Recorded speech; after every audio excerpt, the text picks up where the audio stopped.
What's up, everyone? George Leeman here with MuscleMasochist.com. Wanted to take you guys through some bench technique and show you a little injury I just had lately. My girlfriend had a really good set today, so I figured I would use her form as an example. I'm going to take you guys through the setup. This is mostly for the people I've worked with, those of you who aren't super familiar with powerlifting technique. You'll see here Tessa first gets a hold of the bar just to give her something to work with, to move herself around with. She uses the bench too. And the first thing she does is set her shoulder blades. She pinches them together. She puts all of her weight on her traps, and she takes her ass off the bench to help get her upper back into a better arch position and keep the weight on her traps.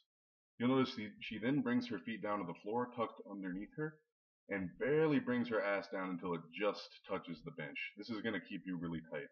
She also pushes her stomach out as much as she can to brace her core and make the distance smaller.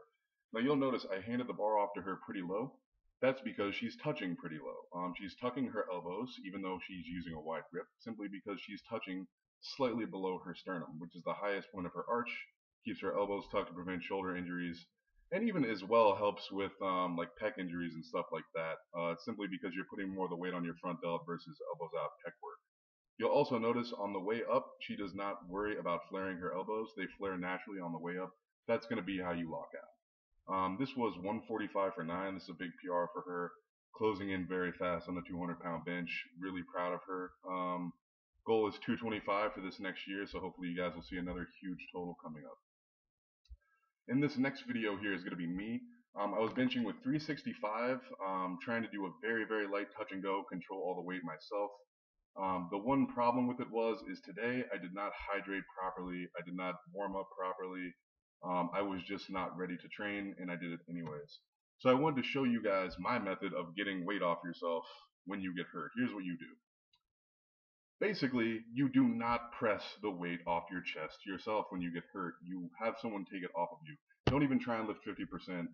Let them take all of the weight. It is very dangerous to try and press anything when you have an injury. So you'll see here around the 7th rep, I just let the weight set on my chest. I could leave it there for probably 30 minutes and be just fine. My setup is different than Tess. I bench flat-footed, so as you'll see, the initial setup is the same. Shoulder blades pinched back, trying to get my upper back closer to my ass, keeping my weight on my traps and my feet, but I do not tuck my feet. I just barely bring my ass down until it hardly touches the bench. I wear a belt to help remind me to push my stomach out, and like Tessa, I touch the bar very low. As you'll see, this is half speed, and I'm still moving 365 very fast. The goal was about 23 or 24 reps with it today, but unfortunately due to hydration, as you'll see here, I messed it up.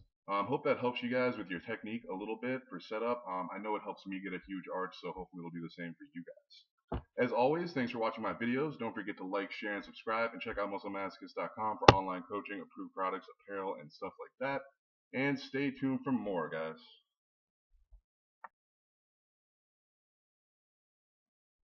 And on a final note here, very important to have good training partners that care about your success and care about you in general.